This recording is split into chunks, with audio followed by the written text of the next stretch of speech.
It's the Sports Kings. He might fall off the wagon in the next 10 minutes. Rob Calloway. It's about bringing talent. It's not about all the flash and glitz and glam. Not your average sports talk show. The Sports Kings. This is NFL legend, Work Done. This your boy D. Howard, a.k.a. Superman. I'm Jerome Bettis, the bus. It's Cam Newton. Holla at your boy already. This is Hank Aaron, and I'm down with the King. Tell a friend, Kings is back.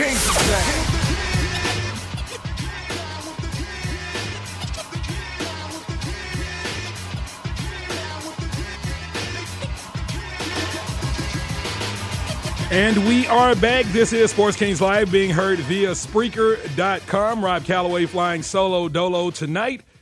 Oh, glad to be back, ladies and gentlemen. You know, sometimes life just happens. It happens, and when life happens, or when life calls, sometimes you just have to answer. Again, we are being heard via Spreaker.com. Don't forget, you can download the app. It's absolutely free. For your Windows, Android, or Apple device, mobile device. We're also available on Facebook, Instagram, Twitter, and Tumblr at Sports Kings Live. You can always shoot us an email at sportskingslive@gmail.com.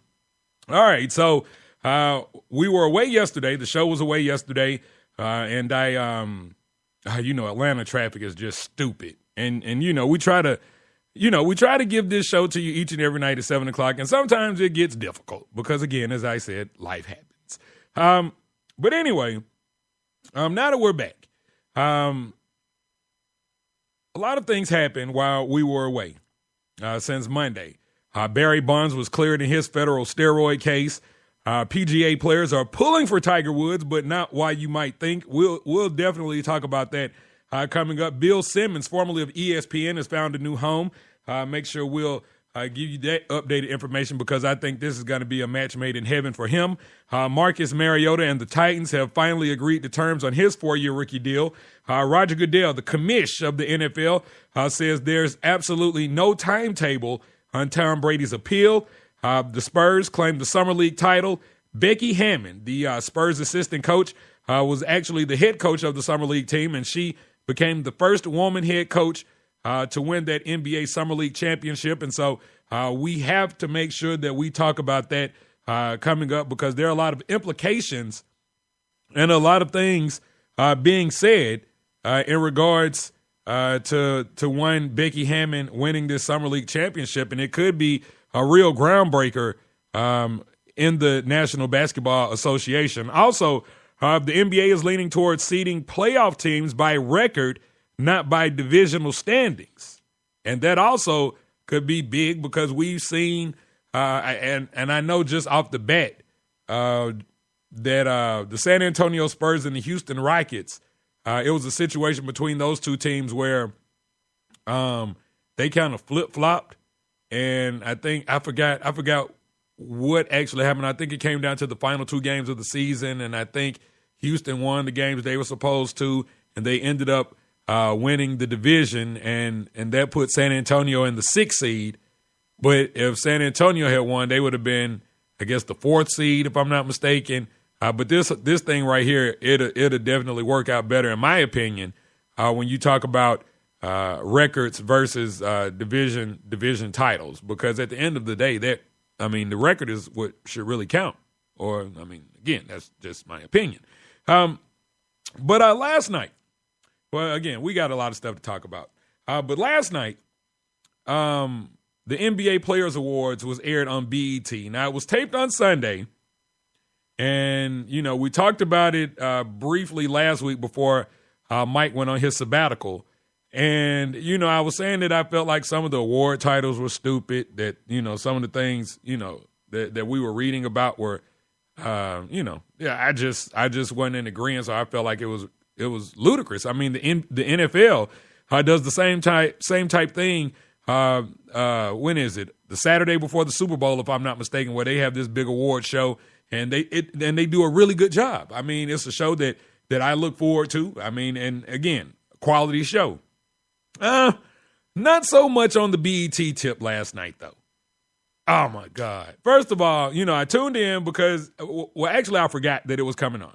Then when I remembered it was coming on, I was like, hey, you know what? I got to make sure that I check out the NBA Players Awards because I think this might be kind of special because, you might remember a lot of these big-time stars were very vocal when asked about if the NBA should have their own award show that the awards are voted on by their peers. And everybody was like, oh, yeah, we got to do that.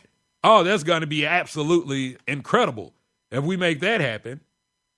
Well, as I mentioned, it happened Sunday, but it aired last night. And I'll just say this.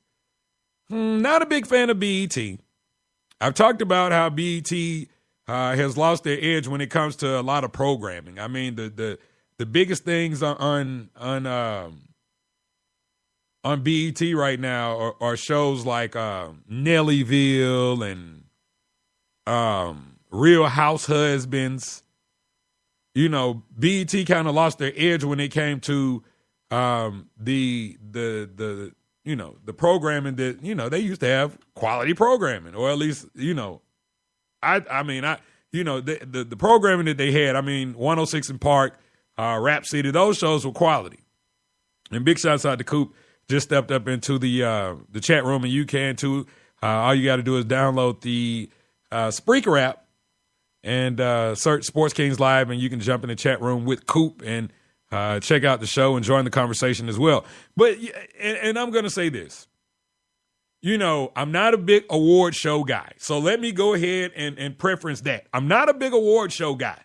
Because a lot of times nowadays, especially when these award shows come on, all I do is check my Twitter feed because, people are posting performances. They're on through Periscope. They're posting pics. They're telling you who won what, who won this. Oh, I can't believe this person didn't win. So really and truly, there's no need for me to watch. If it's not going to be like an iconic performance, like if Jay-Z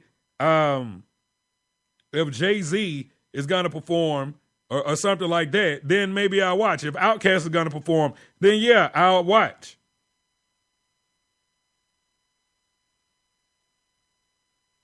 But, again, it was a sports deal, and I did watch the ESPYs. And I watch the ESPYs every year. I'm a big fan. So I was kind of thinking, maybe this NBA thing, it'll be all right. So I turn it on, right? And as soon as I turn it on, I see Lil Wayne. I see the spotlight right on Lil Wayne, and he starts rapping. And then I hear the first cuss word. And I'm like, And then I hear the second cuss word. And I'm like, oh my. And then it just kept going. The whole song, I was like, oh, okay, well, maybe something going on with who's ever is supposed to be censoring this thing. Maybe they're asleep already. Show just started. Maybe they're asleep. So then Jay Farrow from Saturday Night Live, he was the host of the show. And man, he came out and he was on a roll. And he was just dropping F-bombs and S-bombs and everything that you could possibly imagine. So I'm like, oh, yes, this is already my favorite award show. I haven't even seen one award being presented. This is it. This is it for me. Yeah, the BET Awards. Yeah, I've seen that crap. But a lot of times whoever is doing the censoring, they just hold their finger down on the button and you don't even really hear the song. They might take their finger off and put it back on, take it off, and you understand what song is being played, but you don't really get to hear it. But this thing right here, from that standpoint, yes, my favorite. My favorite. Now, I will say this. The type of awards, I got a list right here of the awards that I said, okay, this is all right. The Oscar Robertson Award, the Visionary Award, went to Chris Paul. Okay, I can dig that. The Game Changer Award, I guess that's got to be the award that they give to a former player. Allen Iverson was the first recipient of that award last night. Hey, I can't complain. MVP, huh? Wasn't Steph the MVP? Whoa, I forgot. These things right here are voted on by their peers. So James Harden won. I guess his peers felt like he wasn't giving his just due, so they made sure that he won the award. Okay, I don't really care about that. Best Defender Award. Okay, that's a standard award. I get it. DeAndre Jordan was the recipient of that. But the funny part about it was there was not one mention of Kawhi Leonard, who was the actual Defensive Player of the Year in the National Basketball Association. Like, okay, this is weird. Did I mention to you this thing was uncensored? And Lil Wayne and Jay Farrell were just cussing their asses off? Okay, I did mention that. Because I think that was the highlight. For me, anyway. And Allen Iverson. I'll say that. But here are the BS awards, right? The player you secretly wish was on your team. LeBron James won that. Best home court advantage. Oracle Arena, home of the Golden State Warriors, won that. The hardest to guard award, that was Coop's favorite award. The hardest to guard award goes to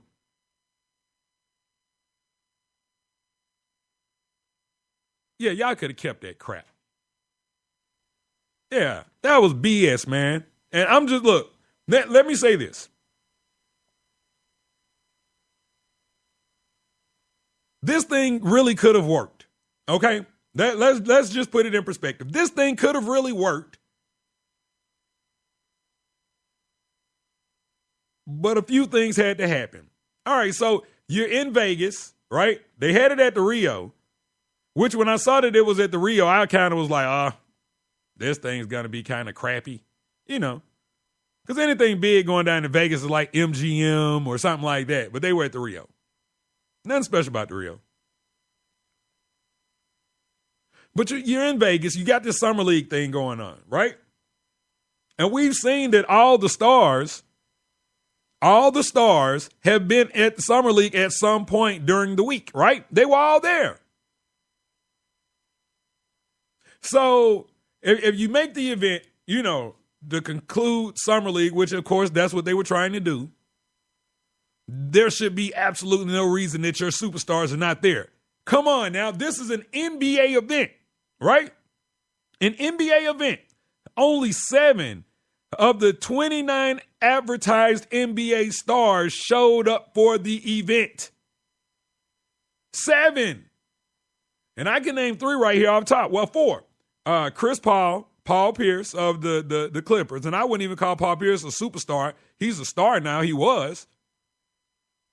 Steph Curry, and James Harden. Those are the guys that I can name off top. I'm looking through the crowd. I didn't see LBJ, LeBron James. I didn't see Dwayne Wade. I didn't see Kobe. I didn't see Carmelo. I didn't see DeAndre Jordan. I didn't see Blake Griffin. Didn't see Russell Westbrook. Didn't see Kevin Durant. Didn't see Anthony Davis. Didn't see Jimmy Butler. Didn't see Derrick Rose. And the list goes on and on and on and on and on and on and on and on and on and on and on. Meanwhile, I'm looking around and I'm seeing guys named Festus and Kent Bazemore out in the audience. Huh? And they're supposed to move the meter for me?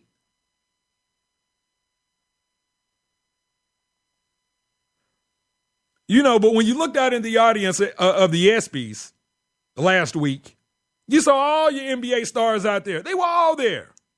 And again, at some given point, they were all there in Vegas during Summer League at one given point or another.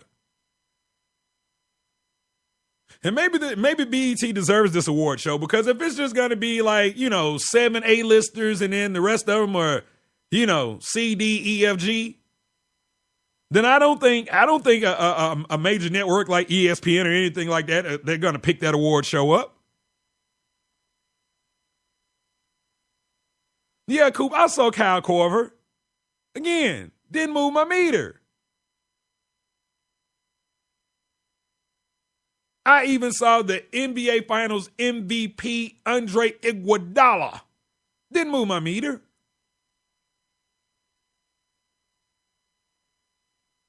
Where are the old school players? Is this just for some new school guys? Except for the game changer? And, of course, Jalen Rose. I'm just trying to figure out.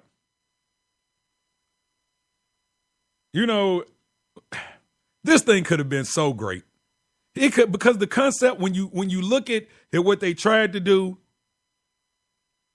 it could have been so great.